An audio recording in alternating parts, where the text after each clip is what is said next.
আসসালামু আলাইকুম এভরিওয়ান, আশা করছি সবাই ভালো আছেন।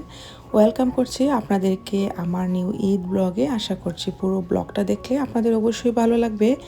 তো প্রথম থেকে যারা স্টার্ট করেছেন প্রথমে একটা লাইক দিয়ে দিবেন প্লিজ, তারপর দেখা শুরু করবেন। তো আমি আমার ঈদ ব্লগটা ঈদের আগের দিন থেকে শুরু করছি। বিদেশের ঈদে আসলে কোনো আনন্দ নেই, যতই কেনাকাটা করি না কেন। দেশের মতো যে একটা ঈদের আমেজ থাকে, ওই আমেজটা বিদেশের মাটিতে আসলে পাওয়া যায় না।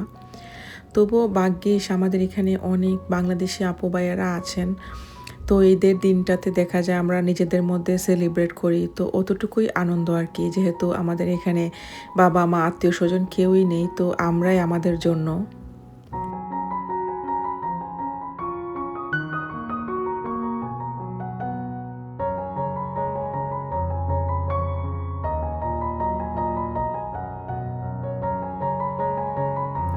এখন যেহেতু সামার প্রায় এসেই পড়েছে, তো ভাবলাম যে আমার কয়েকটা গাছ কেনার ছিল। তো একটু ভাবলাম যে ঘুরে আসি, দেখি কি কি গাছ আছে এখানে। তো যেগুলো আছে ওইগুলো আসলে আমার প্রয়োজন ছিল না। আমি খুঁজছিলাম লেবু গাছ। তো এইবার বাসায় টুকটাক কিছু গাছ লাগিয়েছি, মরিচ, তারপর লাউ, ওইগুলো করেছি আর কি। তো আমি একটা লেবুর চারা খুঁজতে এসেছিলাম, তো পাইনি, যার কারণে আর নেওয়া হয়নি।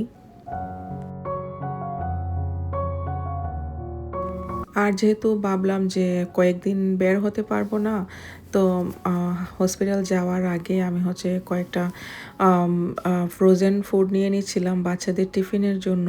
এমনিতে ওদের টিফিনে আমি সবসময় বাসা থেকেই খাবারটা রেডি করে দিই। তো ভাবলাম যেহেতু এখন আর এই মুহূর্তে আর এতটুকু সময় নেই, তো আমি ওরা যা যা খেতে পছন্দ করে কয়েকটা ফ্রোজেন খাবার নিয়ে রাখছি আর কি।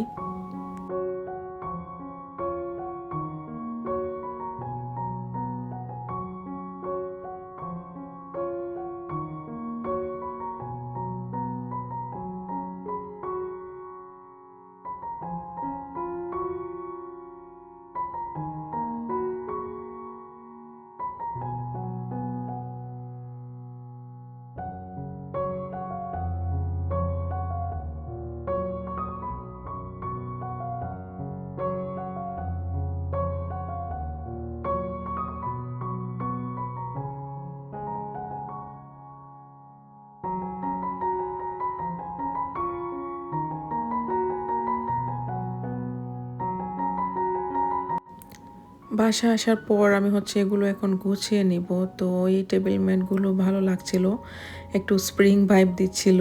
যদিও এখন সামার চলে এসেছে।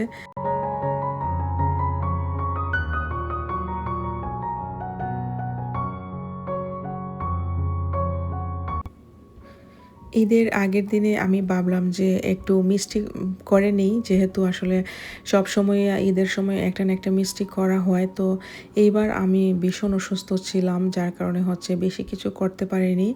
তো আমার বাচ্চাদের রসমালাই অনেক পছন্দের, তো আমরাও অনেক পছন্দ করে খাই, যার কারণে ভাবলাম যে রসমালাইটাই করে নিই। তো আজকের পুরো রেসিপিটি আমি আপনাদেরকে দেখাবো আমি কিভাবে করি। ওইটা আমার একদম বিজনেস রেসিপিটি আপনাদের জন্য দিয়ে দিলাম আমি ইজিলি, যাতে আপনারা করতে পারেন। অনেকে আমাকে কমেন্ট করছিলেন যাতে দেখাই, তো যার কারণে ভাবলাম যে আজকে এই রেসিপিটি অ্যাড করে দিই। তো এই রেসিপিটি আপনারা দেখলে আমার মনে হয় না আপনারা দ্বিতীয় কোনো রেসিপি আপনাদের দেখার প্রয়োজন আছে রসমালাইয়ের জন্য বা ক্ষীরমালাইয়ের জন্য। তো এখানে প্রথমে আমি চিনি নিয়ে নিব। চিনি এখানে আমি 3.5 কাপ দিব। এখানে আমি 2 কাপ চানার জন্য, মানে 2 কাপ চানা দিয়ে আমি রসমালাই বানাবো। 2 কাপ চানার জন্য 3.5 কাপ চিনি দিয়েছি এখানে। আর আমি পানি দিব 4 কাপ।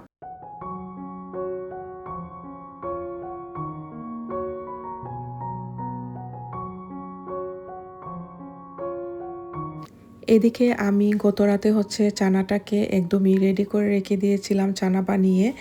সবচেয়ে ভালো মিষ্টি হয় আগের দিন চানা বানিয়ে রাখলে, পরের দিন মিষ্টি বানালে।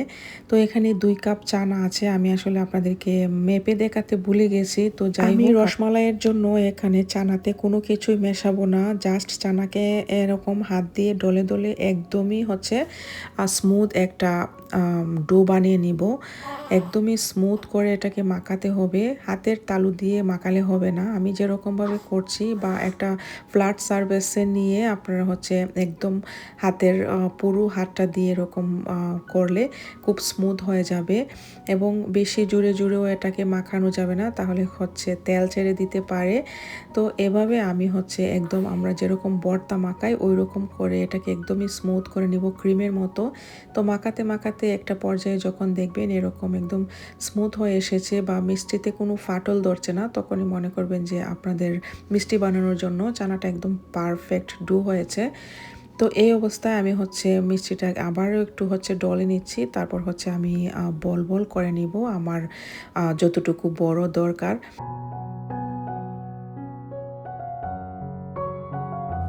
প্রতিটা মিষ্টি যাতে একদমই সাইজটা সমান হয় তার জন্য এরকম করে হচ্ছে আমি মাপ দিয়ে এরকম লেচি কেটে নিব সবগুলোকেই। তারপর হচ্ছে আমি এগুলোকে রাউন্ড শেপ দিয়ে দিচ্ছি। আপনারা যার যেরকম পছন্দটা দিতে পারেন, অনেকে লম্বা বা চ্যাপ্টা করে দিতে পারেন, মালাই চপের মতো দেখাবে। তবে মালাই চপ রসমালাই দুটার রেসিপি কিন্তু একদমই সেম। আর ক্ষীর মালাই করতে চাইলে আপনারা এই রেসিপিটা ফলো করতে পারেন। মানে পারফেক্ট যখন চানা হবে তখন এই চানাটা দিয়ে আপনারা যে কোনো ধরনের মিষ্টি খুব ইজিলি মেক করতে পারবেন।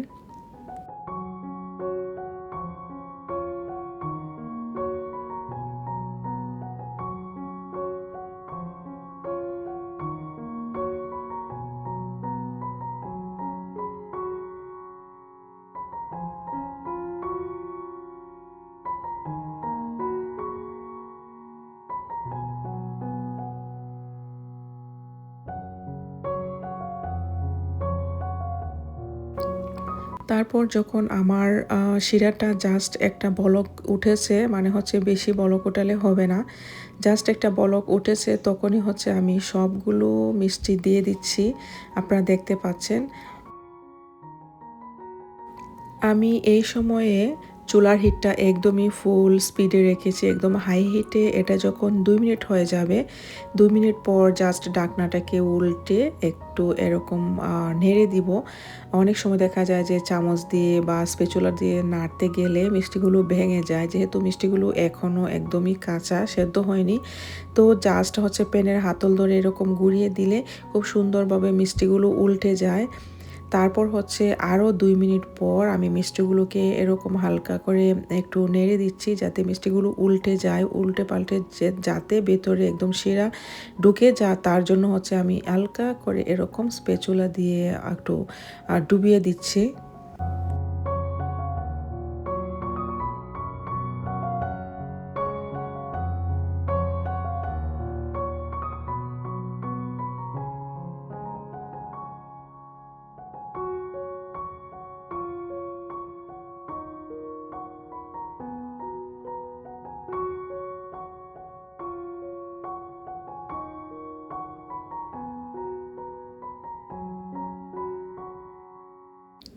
একদমই হাই হিটে 10 মিনিট রাখার পর 10 মিনিট পর আমি আমার মিষ্টি শিরাতে এখানে 1 কাপের মতো একদমই বলকুটা পানি দিয়ে দিতে হবে। এখানে কোনো ধরনের কুসুম গরম পানি বা ঠান্ডা পানি ইউজ করা যাবে না, সেক্ষেত্রে মিষ্টিগুলো চুপসে যাবে আর মিষ্টিগুলো ভেতরে কিন্তু অনেক শক্ত থাকবে। তো 10 মিনিট পরে অবশ্যই পানি অ্যাড করতে হবে। 10 মিনিটের আগে কোনোভাবেই গরম পানি অ্যাড করা যাবে না, তাহলে কিন্তু মিষ্টি পারফেক্ট হবে না। তো আমি এই পর্যায়ে হচ্ছে মিষ্টিগুলোকে ডাকবো না, মানে না ডাকলেও কিন্তু মিষ্টিগুলো সেদ্ধ হবে। এখানে মোট আমি মিষ্টিগুলোকে রান্না করেছি 25 মিনিট। মানে রসমালাইয়ের ক্ষেত্রে যেহেতু রসমালাইয়ের মিষ্টিগুলো ছোটো হয়, সেক্ষেত্রে 25 মিনিট রাখলে কিন্তু খুব সুন্দরভাবে মিষ্টিগুলো হয়ে যায়। এবং হয়েছে কি না তা বোঝার জন্য আমি একটা পাত্রে পানি নিয়ে, ঠান্ডা পানি নিয়ে এটার মধ্যে একটা মিষ্টি ছেড়ে দিয়েছি, এবং যখনই দেখবেন মিষ্টিটা একদম নিচে চলে যাবে তখনই মনে করতে হবে যে মিষ্টিগুলো হয়ে গিয়েছে। তো এটাকে নামিয়ে আমি ঠান্ডা করে নিয়েছি রুম টেম্পারেচারে। ঠান্ডা করে নেওয়ার পর মিষ্টিগুলোকে এখন আমি চিপে হচ্ছে উঠিয়ে নিব, এবং আমি আপনাদেরকে দেখাচ্ছি একদমই পারফেক্ট মিষ্টিগুলো হয়েছে, খুব সুন্দর হয়েছে। এই রেসিপিতে আপনারা কিন্তু স্পঞ্জ রসগোল্লাও করতে পারেন, তবে অবশ্যই খেয়াল রাখবেন যাতে আপনাদের যে মিষ্টিটা মানে চানাটা যাতে একদম পারফেক্ট হয়। তো দেখেন কি সুন্দর মিষ্টিগুলো একদম ভেতর থেকে রস একদম বের হয়েছে। তারপর হচ্ছে আমি যখন আবারও এটাকে গ্রেভিতে দিব তখন কিন্তু এটা আবার আগের মতো রাউন্ড হয়ে যাবে। তো যতটা সম্ভব কিন্তু ভেতর থেকে পানি একদম চিপে ফেলে দিতে হবে, তা না হলে কিন্তু যখন আমরা গ্রেভিতে দিব তখন কিন্তু মিষ্টির ভেতরে গ্রেভিটা ঢুকবে না। তো এখানে আমি গ্রেভির জন্য আরও ১ লিটার দুধ দিয়ে দিয়েছি এবং আমার যে আগের শিরাটা রয়ে গিয়েছিল ওই শিরাটা থেকে ৩ চামচের মতো আমি হচ্ছে এটাতে দিয়ে দিচ্ছি। তো এক্সট্রা চিনি আমি এখানে লাগাইনি, জাস্ট শিরাটা দিয়ে দিচ্ছি, এমনিতেই ঘন হলে এটা মিষ্টি হয়ে যাবে। তো আপনারা এই পর্যায়ে যে যতটুকু মিষ্টি খান ততটুকু হচ্ছে একটু চেক করে তারপর হচ্ছে চিনিটা অ্যাড করতে পারেন বা শিরাটা অ্যাড করতে পারেন। তো এটাকে একবার বলক উঠিয়েই কিন্তু আমি এখানে সবগুলো মিষ্টি আবারও ছেড়ে দিয়েছি, যাতে হচ্ছে মিষ্টির যে পাতলা শিরাটা পাতলা যে শিরাটা ওইটা যাতে মিষ্টির ভেতরে ঢুকে যায় তার জন্য। যদি এটা গ্রেভিটা একদম ঘন করে আমি মিষ্টিগুলো চাড়তাম তাহলে কিন্তু মিষ্টির ভেতরে গ্রেভিটা ঢুকতো না বেশি ঘন হওয়ার কারণে। তার জন্য ২টা পর্যায়ে আমরা এই মিষ্টিটা করব, মানে হচ্ছে যেহেতু আমি একটু ঘন করে রসমালাইটা বানাবো তার জন্য। এই পর্যায়ে হচ্ছে আমার যে দুধটা রয়ে গিয়েছে, এবার এটাকে আমি খুব ঘন করে হচ্ছে জাল দিয়ে নিব। একদম ঘন করতে হবে, আর চুলার পাশে আসলে এই সময় থাকতে হয়, তা না হলে কিন্তু নিচে লেগে যাওয়ার সম্ভাবনা থাকে। তো আমি এখানে দই বানাচ্ছিলাম আর একটু একটু করে নেড়ে দিচ্ছিলাম আর কি। তো যেহেতু ঈদের আগের দিন আমি করছি, আর আসলে ঈদের দিন একটু দই বা মিষ্টি না হলে ভালো লাগে না। যদিও আমি অসুস্থ তারপর হচ্ছে এগুলো করতে হয়, আমারই মন চায় বা বাচ্চারা খায়, হাজব্যান্ড খায়, তো যার জন্য আমি দইটাও করে নিচ্ছি পাশে।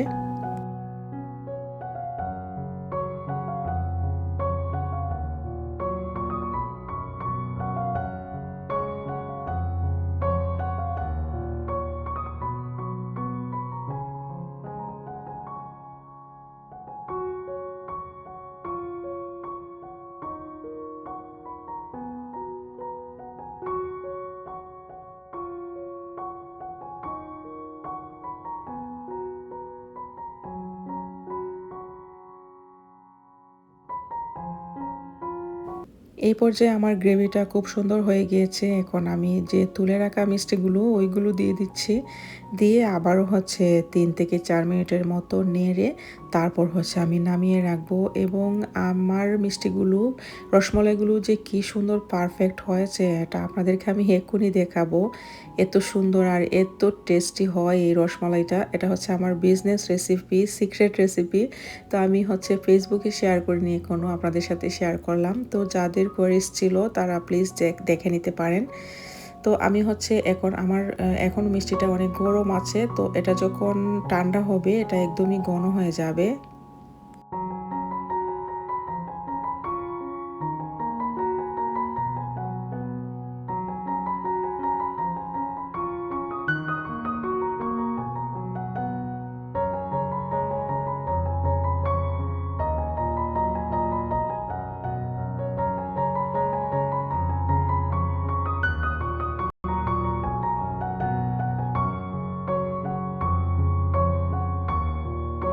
আমি একটা মিষ্টি গরম গরম থাকতেই আপনাদেরকে কেটে দেখাচ্ছি কি পরিমাণ পারফেক্ট হয়েছে ভেতরটা, আপনারা দেখেই বুঝতে পারছেন।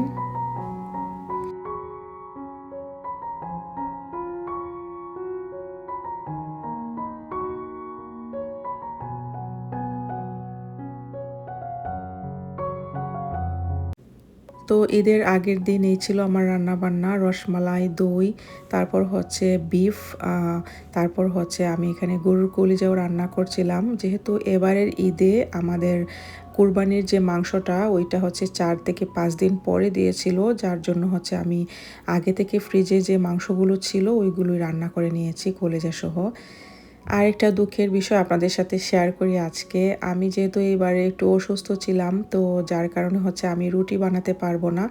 আর আমাদের সিলেটের মানুষেরা হচ্ছে কুরবানি ঈদ মানেই চাউলের যে রুটিটা ওইটাই বুঝি আমরা। তো এক জায়গা থেকে আমি আসলে বলে দিয়েছিলাম আমার চালের গুঁড়ার রুটি লাগবে, তো উনি হয়তো বুঝেননি বা অন্য ডিস্ট্রিক্টের হয়তো হওয়াতে উনি চালের গুঁড়ার সাথে একদম ময়দা মিশিয়ে একদম আটার রুটি করে আমাকে দিয়েছেন। তো এখানে হচ্ছে প্রায় ৭৫টার মতো রুটি ছিল।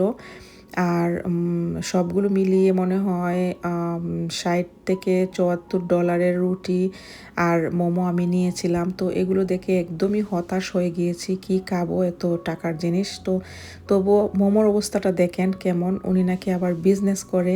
বিজনেস তো আমিও করি ভাই, এমন বিজনেস যদি তোমার হয় তাহলে তো বেশি দিন টিকবে না। যাই হোক, আমিও যেহেতু একজন বিজনেস ওনার, তো আমি হচ্ছে কোনো রকমের ব্যাড রিভিউ ওনার নামে দিইনি, জাস্ট ভিডিও করছিলাম আর ওনাকে শেয়ার করছিলাম আর কি।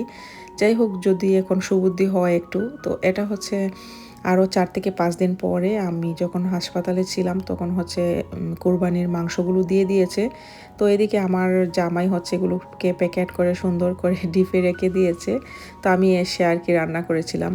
যাই হোক, আমার এই ব্লগটা যারা এখন পর্যন্ত ছিলেন আমার সাথে, প্লিজ এখন যদি সাবস্ক্রাইব করে না থাকেন তাহলে সাবস্ক্রাইব করে আমার পাশেই থাকবেন এবং জানাতে ভুলবেন না আজকের আমার ব্লগটা আপনাদের কাছে কেমন লেগেছে, অবশ্যই কমেন্ট করবেন। তো আমি হাসপাতালের বেডে শুয়ে শুয়ে ভাবছিলাম আমার জামাই কি করছে জানি না। তো বেচারা আমাকে হচ্ছে ভিডিও করে আবার পাঠিয়ে দিয়েছিল যে, "দেখো এখন তোমার টেনশন কমেছে কিনা, আমি পেরেছি কিনা।" তো এটা যে বউলে রাখা, ওইটা হচ্ছে আমি বলেছিলাম যে বউলে রেখে দিও। তো আমি বাসায় আসলে রান্না করব। তো যাই হোক, আজকে এতটুকুই রাখবো। আর সবাই ভালো থাকবেন, সুস্থ থাকবেন এবং আমাদের জন্য দোয়া করবেন। পরবর্তী ব্লগ দেখার আমন্ত্রণ জানাচ্ছি। আল্লাহ হাফেজ। আসসালামু আলাইকুম।